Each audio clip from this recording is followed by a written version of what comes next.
penguat sinyal kecil, kita bahas dulu tentang kestabilan penguat ya. Lihat. Jadi kalau penguat itu kan ada dua macam ya, penguat RF itu ada yang bagian pemancar, ada bagian penerima, gitu ya. Pada bagian pemancar, penguat RF ini disebut sebagai penguat daya atau power amplifier yang digunakan untuk menaikkan daya pancar ya, menaikkan daya pancar untuk diumpankan ke antena. Nah, pada power amplifier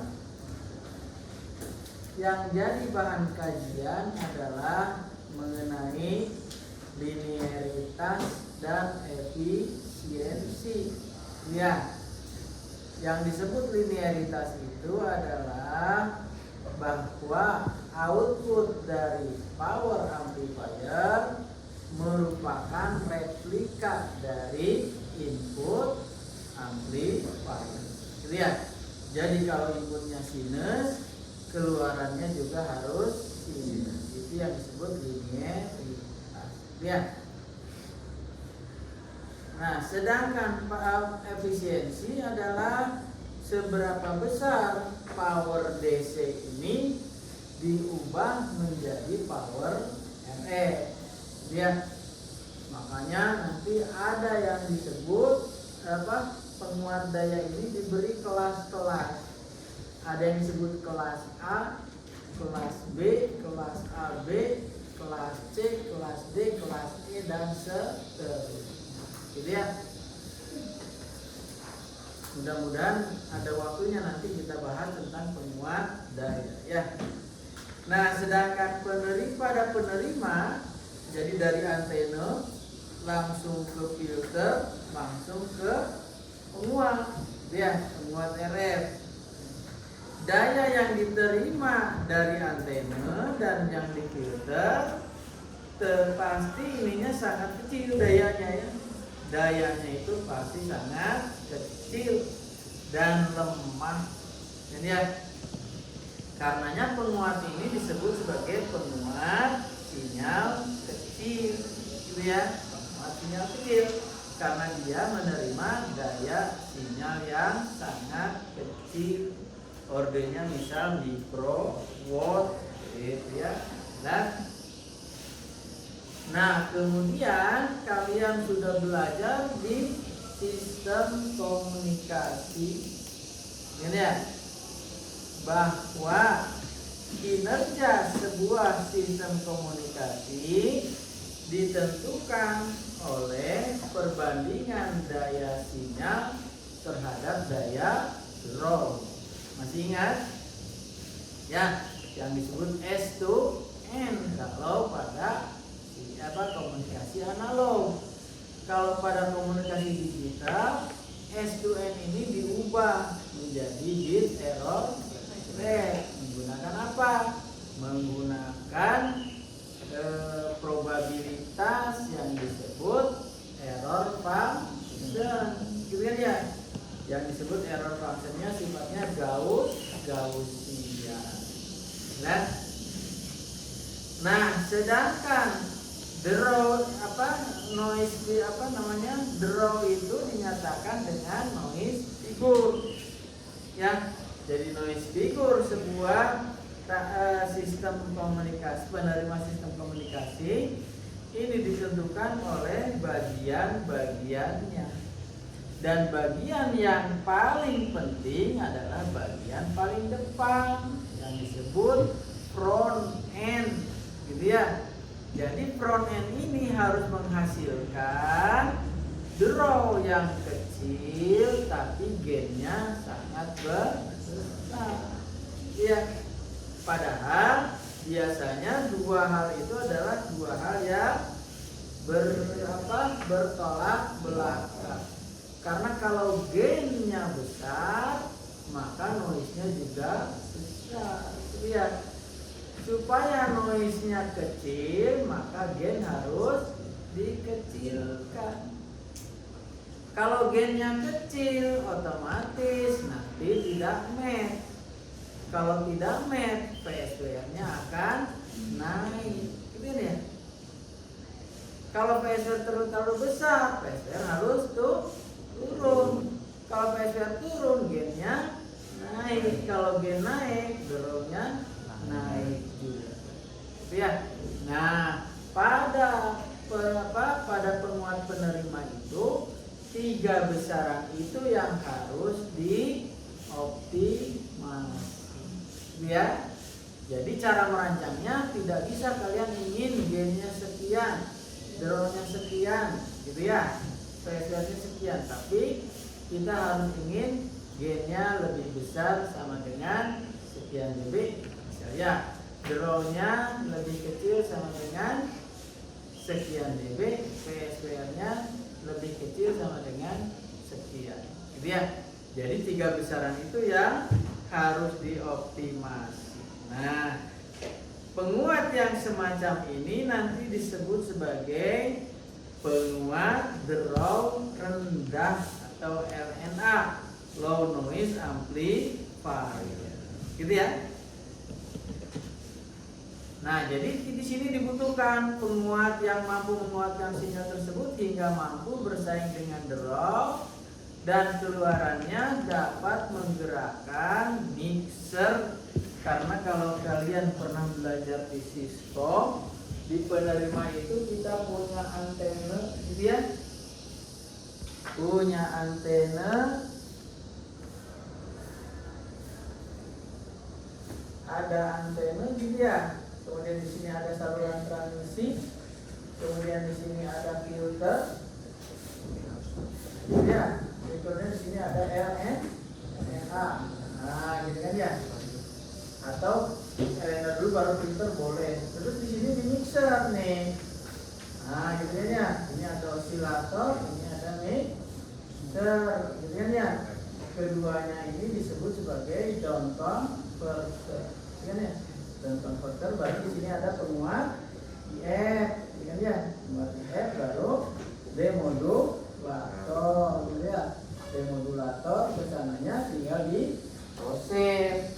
Kalau analog, kalau suara masuk ke speaker atau dikuatkan lagi ya, dikuatkan masuk speaker. Kalau video masuk ke monitor, gitu ya. Kalau data ya masuk ke monitor juga, gitu. Nah, ini disebut penerima super heterodim, gitu ya. Masih ingat ya? Enggak? Apa yang kamu ingatnya? Gitu ya. Nah, jadi kalau gainnya maksimum, draw-nya besar, gitu kan ya. Untuk menurunkan draw, gainnya harus diturunkan. Kalau penurun gainnya diturunkan, maka tidak match. Kalau tidak match, PSWR akan gitu kan ya. Nah, jadi gain, noise figure dan PSWR ini harus diatur sedemikian rupa sehingga kita memperoleh apa yang kita inginkan. Ya. Caranya gimana? Caranya pilih transistor yang memenuhi persyaratan yang kita inginkan. Jelas? Nah, dari semua ini kita pertama harus membahas dulu tentang kestabilan penguat. Gitu kan ya? Jadi penguat itu dikatakan stabil atau tidak stabil tergantung dari pemberian catu daya. Sudah belajar kan catu daya ya? Sudah belajar catu daya. Ada yang fixed bias, ada yang self bias, dan sebagainya. Ada yang feedback bias dan sebagainya. Gimana ya? Kalian sudah belajar di elektronika analog. Nah, dengan catu daya tertentu, dengan biasanya kalau BJT itu catu dayanya itu adalah BCC, IC, VC, GCG, gitu kan ya. Terus ditambah kalau pada RF bukan hanya IC dan VCE, tapi ditambah juga Z0-nya berapa? Z0-nya berapa? Harus match. Kalau pada apa? Kalau pada frekuensi rendah yang diukurnya kan tegangan, jadi tidak harus match. Ya, kalau tegangan turun tinggal pakai buffer, kan ya, supaya tidak terbebani. Tapi kalau pada FF harus match supaya terjadi transfer daya maksimum. Jelas? Paham? Ya. Nah, jadi kita lihat nih di sini. Matchingnya bisa pakai yang kemarin kita pelajari, bisa pakai star, gitu ya. Cuman star harusnya belajarnya di saluran isi kemarin, tapi terlalu banyak ya kalau dipelajari di sini, harusnya di medan elektromagnetik. Gitu ya. Nah, misalkan gini, kita lihat dulu kestabilan penguat. Penguat itu adalah two port ya, two port atau kutub 4. Jelas ya? Misalkan saya punya transistor. Ini sudah ada parameter S-nya. Dari mana dia punya parameter S? Dari pabrik. Sebenarnya diukur dulu di pabrik pada PCE sekian, IC sekian, gitu kan ya? Z0-nya sekian. Nah, frekuensinya sekian, nanti ketemu parameter S-nya. Jelas ya? Atau bisa kalian simulasikan pakai ADS. Gitu ya? Pakai ADS. Cara ukurnya gimana parameter S? Kemarin sudah diajarin ya, yang di sini harus ditambahkan Z02, di sini harus Z01. Nah, setelah ketemu parameter S ini sifatnya kompleks, gitu ya, sifatnya kompleks. Maka supaya match, ZL juga harus kompleks, ZS juga harus kompleks, dan saling apa? Saling konjugate. Maka disebut conjugate match, gitu ya, conjugate match. Misalkan kita itu parameter S ya. Nah, sekarang misalkan ZS ini sudah tidak match, ZL juga tidak match. Gitu kan ya? Kalau ZL tidak match, ZS tidak match, maka akan muncul gamma L di sini ya, koefisien pantul yang kemarin kita pelajari di saluran transmisi. Kalau melihat ke kanan, saya punya gamma L. Kalau melihat ke kiri, saya punya gamma out. Di input, kalau saya melihat ke kanan, saya punya gamma in. Kalau melihat ke kiri, saya punya gamma S. Paham nih? Nah, kalau ZL dengan Z out ini saling konjugate, maka akan terjadi transfer daya maksimum dari transistor ke ZL. Syaratnya apa? Syaratnya ZL sama dengan Z out konjugate, atau gamma L sama dengan gamma out konjugate. Gitu ya? Konjugate. Di input juga sama, kalau ZS sama dengan Zin konjugate, maka gamma S sama dengan gamma in konjugate. Gitu ya? Jadi di input terjadi transfer daya maksimum, di output juga terjadi transfer daya maksimum, maka gainnya juga akan maksimum. Karena apa? Karena PSWR di sini 1, PSWR di sini juga 1. Nah, sekarang biasanya kan kalau gainnya maksimum itu noise figure-nya terlalu besar.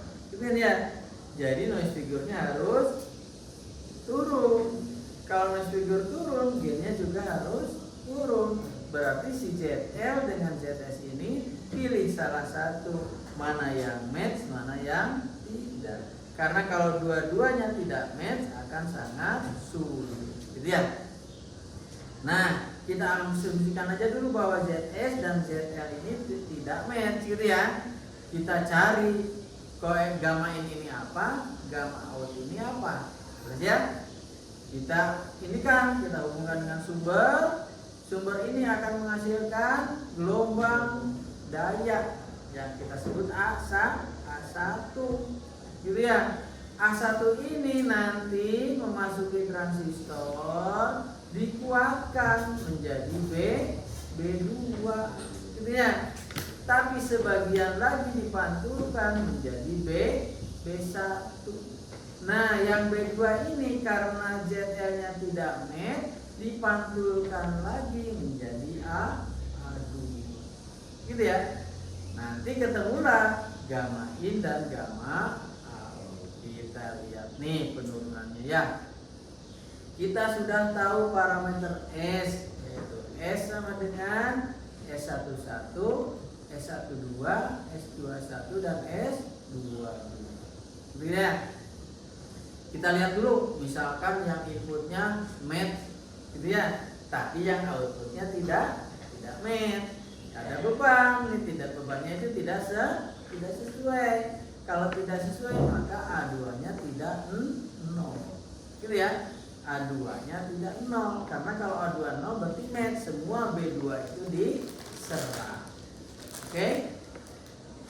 Nah, kita punya rumus di sini nih. B1 sama dengan, masih ingat nih, S11A1 tambah S12A2. B2 sama dengan S21A1 tambah S22A2. Nah, karena A2-nya tidak 0, maka B1 per A1-nya itu bukan lagi S11, tapi ditambahkan sebuah komponen lain, yaitu apa?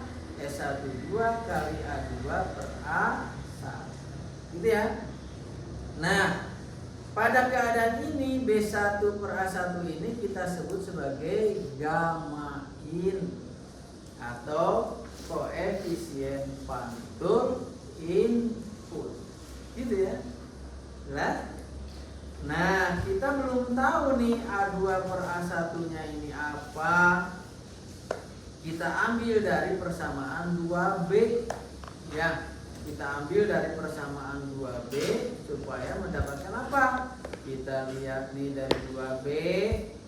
Dan dari 2B kita bagi semuanya dengan A2. Jadi A2 berarti B2 per A2 sama dengan S21 A1 per A2 ditambah S22. Nah, kalau kita lihat gambar, yang ini nih, B2 per A2 per B2 adalah gamma L. Berarti B2 per A2 adalah 1 per gamma L ya. Jadi B2 per A2 adalah 1 per gamma L ya. Terus samakan penyebutnya. Setelah disamakan penyebutnya dibalik gitu ya. Atau di sini S22-nya ke sini dulu nih. Jadi kalau kita lihat di sini B2 per A2 sama dengan ya 1 per gamma L sama dengan apa? S21 A1 per A2 ditambah S22. Atau S21 A1 per A2 sama dengan 1 per gamma L dikurang S22 gitu ya. Benar ya? Samakan penyebutnya gamma L. Jadi ini 1 min S 2 gamma L gitu ya. S21 nya pindah ke sini. Jadi A1 per A2 adalah 1 min S 22 gamma L dibagi S21 kali gamma L.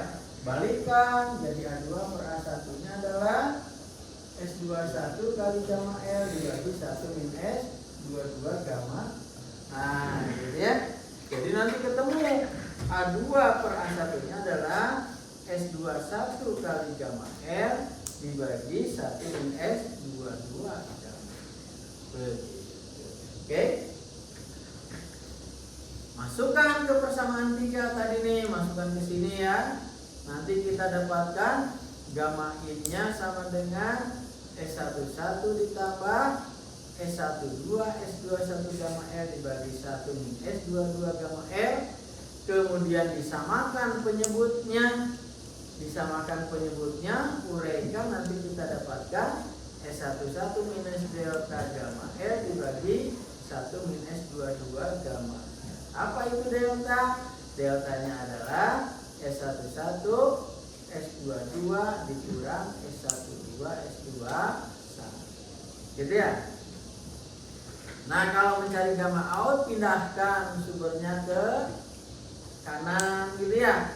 Yang kirinya kita hubungkan dengan gamma S atau dengan ZS. Nanti ketemu gamma out, yaitu S22 dikurang delta gamma S dibagi 1 min S11 gamma. Begitu ya. Paham? Jadi ini yang ditulis nih, gamma in dan gamma out serta delta, jangan lupa ya. Ada pertanyaan sampai sini? Nah, kita belum sampai ke kestabilan. Kita hanya baru tahu mencari gamma in dan gamma out. Lalu sekarang kita lihat apa yang disebut stabil. Ya. Penguat dikatakan stabil jika harga mutlak gamma in dan harga mutlak gamma out lebih kecil dari 1. Gitu ya. Jadi ini syaratnya nih. Penguat akan stabil jika gamma in harga mutlaknya kurang dari 1. Gamma out harga mutlaknya kurang dari 1. Kalau tidak terpenuhi, maka si penguat ini akan beroscilasi. Ya. Jadi yang kita buat bukan lagi penguat, malah jadi osilator. Gitu ya. Cara tahu kalau penguat kita ini jadi osilator gimana? Caranya adalah kamu beri power supply si transistor itu ya. Terus jangan dikasih input, lihat outputnya pakai spektrum analyzer. Kalau nggak ada output berarti tidak beroscilasi. Kalau muncul output tapi tidak ada input berarti itu beroscilasi. Gitu ya. Belum tentu jalan penguat nih walaupun tidak beroscilasi, gitu kan ya. Kalau dikasih input ada penguatannya enggak? Kalau outputnya lebih besar dari input berarti ada penguatan. Kalau lebih kecil dari output malah jadi redam. Gitu ya. Nah, jadi beredam. Oke. Ada pertanyaan sampai sini? Nah, kita lihat ya. Jadi syaratnya adalah harga mutlak gamma in lebih kecil dari 1. Harga mutlak gamma out juga lebih kecil dari 1. Oke, paham nih syaratnya. Kemudian rumusnya kan ini. Harga mutlak gamma in itu fungsi dari parameter S transistor dan gamma R. Benar ya? Transistor punya parameter S yang sudah ada dari pabrik atau dari simulasi. Yang belum ada apa? Yang belum ada adalah gamma L. Gamma L inilah yang harus kita cari. Gitu ya. Harus kita cari. Carinya di mana? Carinya di Smith chart. Oke? Karena gamma L ini nanti merepresentasikan ZL. Gamma L, ZL adanya di Smith chart. Nah, kita harus pilih di Smith chart gamma L yang menghasilkan harga mutlak gamma in kurang dari 1. Sebaliknya di sini gamma out kita harus mencari gamma S yang menghasilkan harga mutlak gamma out kurang dari 1. Oke? Paham nih? Ada yang ngerti? Nah, kalau kita lihat Smith chart itu R-nya dari 0 sampai ta hingga, X-nya juga dari 0 sampai ta hingga. Jadi ada tabel hingga kemungkinan. Gitu ya. Supaya lebih mudah, maka kita harus plot atau kita transformasi si gamma in ini ke gamma R. Si gamma out ini kita transformasi ke gamma S. Gitu ya. Nah, kalau kita lihat gamma R ini kan Smith chart. Oke, gamma S juga Smith chart. Nah, gamma L ini kan berupa lingkaran-lingkaran. Yakin? Benar? Lingkaran nih. Maka gamma in juga nanti akan berupa lingkaran. Jadi kita memetakan lingkaran gamma in pada lingkaran gamma L. Kita memetakan lingkaran gamma out pada lingkaran gamma S. Ya. Nah, lingkaran-lingkaran yang kita petakan ini disebut sebagai stability circle. Ya, atau lingkaran kestabilitas. Ya. Kalau kita petakan lingkaran gamma in pada gamma L, maka lingkarannya itu disebut load stability circle atau lingkaran kestabilan beban. Gitu ya.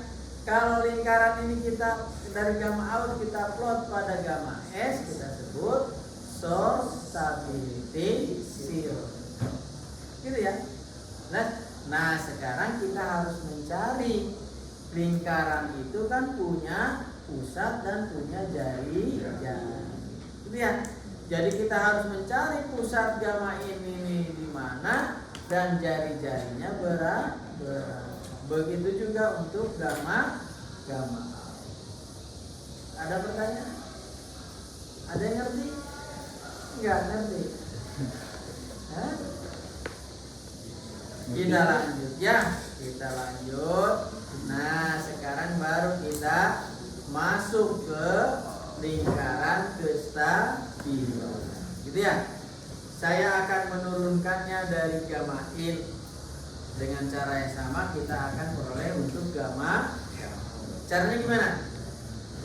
Caranya adalah kita set gamma in ini sama dengan 1. Gitu ya. Kita set gamma in ini sama dengan 1. Jadi kalau kita gambarkan nanti misalnya ini punya lingkaran nih kan ya. Nah, lingkaran ini disebut lingkaran harga mutlak gamma in sama dengan 1. Gitu ya. Ada daerah dalam lingkaran, ada daerah luar lingkaran. Mana yang stabil? Tentu yang menghasilkan harga mutlak gamma in kurang dari 1. Gitu ya. Bisa di dalam yang kurang dari 1 atau di luar yang kurang dari 1. Tergantung apa? Tergantung parameter S-nya. Gitu ya. Tergantung parameter S dari transisi. Jadi kita set dulu gamma in sama dengan 1. Maka rumus ini kalau kita lihat nih di sini nih ya. Ini harga mutlak 1, ini harga mutlak 1. Kita kalikan ke belakang. Jadi kita dapatkan 1 harga mutlak S11 minus delta gamma L sama dengan harga mutlak 1 min S22 gamma L. Gitu ya. Nah, karena ini harga mutlak, tentu ada akar nantinya ya. Berarti kalau dihilangkan harga mutlaknya ini adalah akar. Tapi daripada menjadi akar lebih baik jadi kuadrat, gitu kan ya. Jadi kita sama kuadratkan nih. Kuadratkan, mengingat bahwa harga mutlak A di kuadrat sama dengan A dikali A konjugate. Maka yang tadi dikuadratkan kita kalikan jadinya diri sendiri dengan konjugatenya, dia sendiri dengan konjugate. Ya. Turunkan terus, nanti ada gamma L kali gamma L konjugate. Di sini juga ada gamma L kali gamma L konjugate. Yang ada gamma L kali gamma L konjugate kita misalkan gamma L kali gamma L konjugate kita tuliskan sebagai harga mutlak gamma L di kuadrat. Itu ya. Terus ada gamma L konjugate, ada gamma R. Nah, nanti kalau ini diteruskan hasilnya adalah seperti ini. Terus kita bagi semuanya dengan harga mutlak delta min S22 konjugat. Nanti ketemulah dibalik, ininya dibalik, saya balik ya. Jadi nanti ketemu harga mutlak sama R kuadrat minus yang atas dibalik, yang bawah juga dibalik, gitu ya. Nanti ketemulah seperti ini. Nah, gitu ya. Ini itu sebenarnya adalah persamaan lingkaran, gitu ya. Pusatnya yang mana, jari-jarinya yang mana.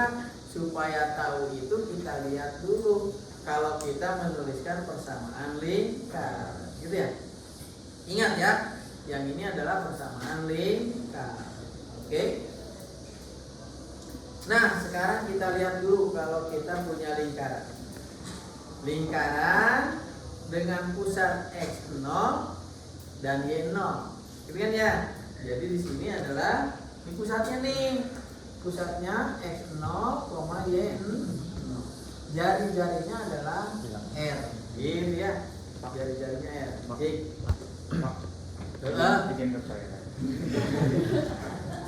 Jadi lingkaran itu kita tuliskan apa? Kita pernah belajar ya di SMA atau di Pandang mungkinnya. Kita punya X min X0 kuadrat tambah Y min Y0 kuadrat sama dengan R kuadrat. Gitu ya? Masih ingat? Yang STM juga belajar ya? SMK belajar nggak? Belajar lingkaran? Tidak, Pak. Enggak, kamu SMK apa? Jaringan? Iya, Pak. Nah, ini kalau diuraikan nih ya, jadilah seperti ini. X kuadrat tambah Y kuadrat tambah 2X0 X dikurang 2Y0 Y tambah X0 kuadrat tambah Y0 kuadrat sama X kuadrat sama dengan gitu ya. Nah, sekarang kita ubah nih X-nya menjadi bilangan kompleks, gitu ya. Kita sebut saja Z. Z ini adalah X ditambah JY.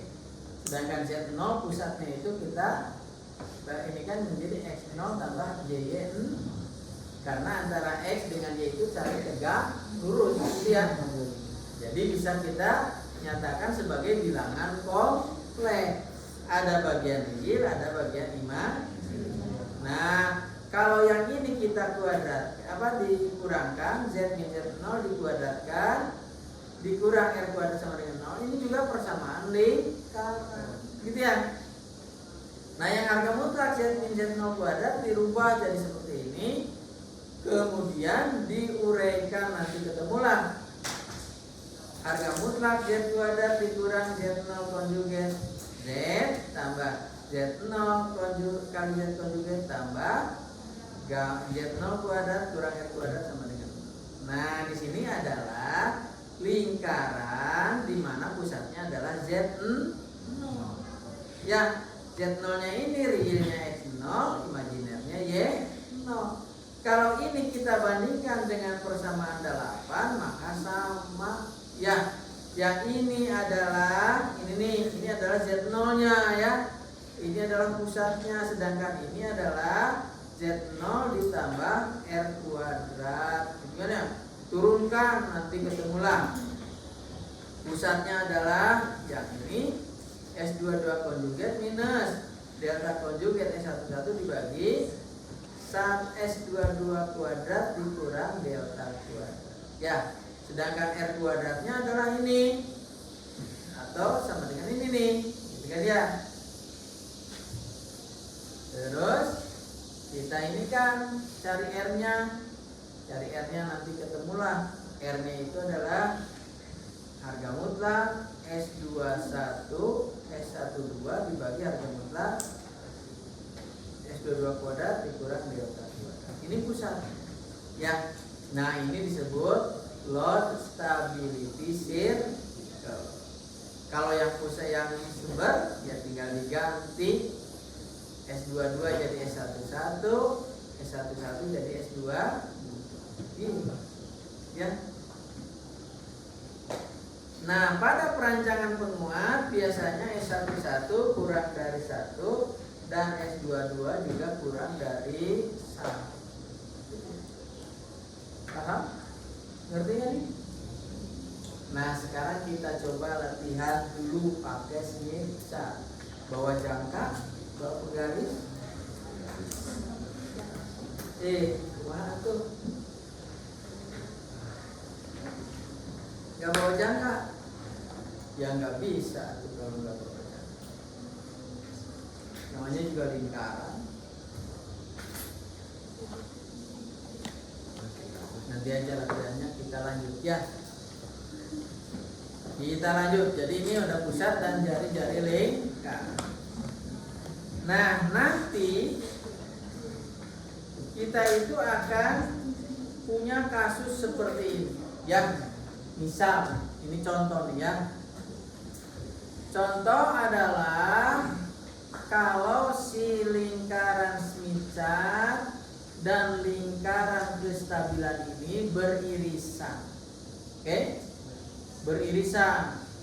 Tapi beririsannya yang satu pusat Smith chart-nya berada di luar lingkaran kestabilan. Sedangkan yang satu lagi pusat Smith chart-nya masuk ke dalam lingkaran kestabilan. Gitu ya. Maka nanti kita ini kan bahwa caranya gimana nih? Caranya supaya kita tahu daerah stabil ini nih, di antara dua ini mana yang merupakan daerah stabil dan mana yang bukan stabil. Gitu ya. Kita lihat nih ya. Kita belum bisa membuat lingkaran, tapi misalkan saya punya contoh nih ya. Saya punya contoh mana ya? Misalkan ini. Kan kita punya tadi rumus itu apa? Gamma in misalnya. Kita pakai contohnya adalah gamma in. Gamma in sama dengan S11 minus delta S22 S11 apa? Delta gamma L ya. Delta gamma L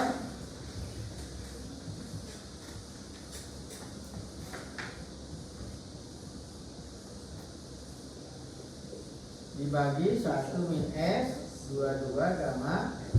Nah, gitu kan ya. Nah, di sini saya punya rumus. Kita harus mencari gamma L. Gamma L ini ada di Smith chart. Tapi Smith chart itu dipotong oleh lingkaran kestabilan. Nah, berarti si lingkaran kestabilan ini membagi dua Smith chart, gitu ya. Ada yang di luar Smith chart, ada yang di dalam. Ada yang di luar lingkaran kestabilan, ada yang di dalam. Kita harus milih yang di dalam atau yang di luar yang merupakan daerah stabil. Iya. Caranya gimana? Caranya adalah kita tes. Tes nih. Tesnya gimana? Yang paling gampang kita ambil gamma L-nya sama dengan gitu ya. Apa itu gamma L sama dengan 0? Gamma L sama dengan 0 adalah pusat Smith chart. Gitu ya. Kalau kalian lihat Smith chart ya, lihat Smith chart, gamma L 0 atau gamma koefisien pantul 0 itu adalah pusat Smith chart. Di situ ada angka VSWR 1 ya. Ada angka 1 kan? Itu artinya VSWR-nya 1. Atau kalian lihat grafik yang bawah. Grafik yang bawah yang ini adalah center garis ketiga tuh. Baris ketiga ya. Reflection coefficient A or I. Di situ ada di senternya angka 0. Yang ke kiri ya. Yang ke kiri 0. Berarti di situ koefisien pantulnya 0. Oke? Jadi pusat Smith chart itu adalah gamma L 0 atau gamma S 0. Masukkan ke sini nih. Ini masukkan ke sini, gitu kan ya?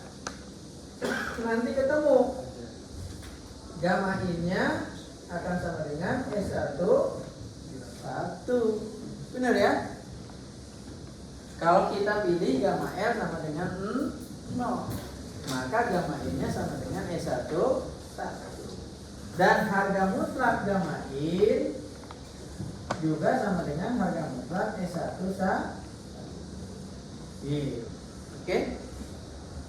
Padahal kita asumsikan bahwa harga mutlak S11 dan harga mutlak S22 itu kurang dari 1. Ngerti kan?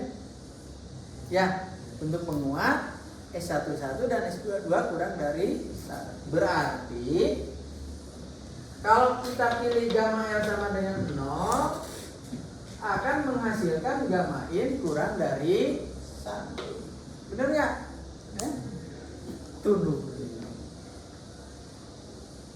Ya, kalau kita pilih gamma L sama dengan 0 maka akan menghasilkan gamma in kurang dari 1 karena S11 kurang dari 1. Nah, berarti gamma L sama dengan 0 ini merupakan daerah stabil. Begini ya. Yang contoh yang ini, pusat Smith chart-nya ada di luar lingkaran kestabilan. Berarti semua Smith chart yang berada di luar lingkaran kestabilan pasti stabil. Gitu ya. Sebaliknya yang ini nih, pusat Smith chart-nya ada di dalam. Berarti semua Smith chart yang ada di dalam lingkaran kestabilan pasti stabil. Gitu ya.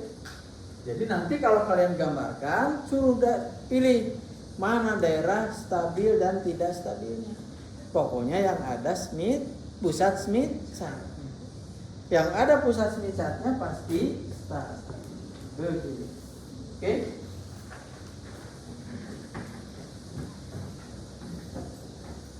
Kemana-mana? Kita datang dari? Nggak tahu. Izin gue aja, Pak. Jadi di sini saya ini kan di sini yang diarsir ini adalah daerah stabil. Ini yang putih ini daerah stabil kalau untuk gambar. Ya. Ini disebut sebagai kestabilannya disebut kestabilan bersyarat. Gitu ya. Syaratnya apa? Kalau gambar A kita harus milih gamma L di daerah yang diarsir. Kalau gambar G di daerah yang tidak diarsir. Gitu ya. Ada kasus lain seperti ini nih. Antara Smith chart dengan lingkaran kestabilan tidak beririsan. Berarti semua Smith chart akan stabil karena pusat Smith chartnya juga stabil, gitu ya. Atau yang B ini nih, Smith chart semuanya berada di dalam lingkaran kestabilan. Ini juga stabil. Stabilnya disebut sebagai stabil mutlak atau tak bersyarat. Karena dimanapun kita milih gamma L atau gamma S di dalam Smith pasti stabil. Gitu ya. Nah, kemudian kita turunkan nih dari yang tidak stabil maupun yang stabil, kita lihat nih ya. Oke. Nah, sekarang kita lihat untuk yang untuk mencari yang stabil mutlak. Turunkan nih dari CL dan RL, gitu ya. Kan CL-nya ini nih. CSR juga boleh. CL-nya kan ini. RL-nya kan ini. Kita kuadratkan masing-masing, kemudian kita bagikan, gitu ya. Nanti ketemulah seperti ini nih. Nah, seperti ini ya. Kemudian yang ini nih, S11 S22 delta konjugat tambah S11 konjugat S22 konjugat delta, turunkan lagi. Ini itu akan sama dengan seperti ini, gitu ya. Akan sama dengan seperti ini. Oke? Terus kita ini kan nanti ketemulah seperti ini ya. Ini kalau untuk yang stabil bersyarat. Kalau untuk yang stabil mutlak atau tak bersyarat, pokoknya nanti kita harus dapatkan ini nih, bahwa yang apa nih namanya, kita lihat nih. Dari sini ke sini 1, dari sini ke sini CL, dari sini ke sini RL. Maka kalau kita lihat CL dikurang RL harus lebih besar dari saat ini ada sisa di sini ya. Ada sisa. Nanti dari sini ketemulah kestabilan mutlak ini diperoleh kalau seperti ini. Nah, gitu ya. Ada parameter K namanya ya. K sama dengan 1 min harga mutlak S11 kuadrat min harga mutlak S22 kuadrat ditambah harga mutlak delta kuadrat dibagi 2 kali harga mutlak S12 S21 harus lebih besar dari 1. Gitu ya. Syarat lain ini adalah seperti itu ya, itu kestabilan. Nah, harusnya latihan, ini kalian ini harusnya latihan ya. Tapi kalian tidak bawa bisa. Sekarang praktikum. Yuk. Praktikum. Keluarin.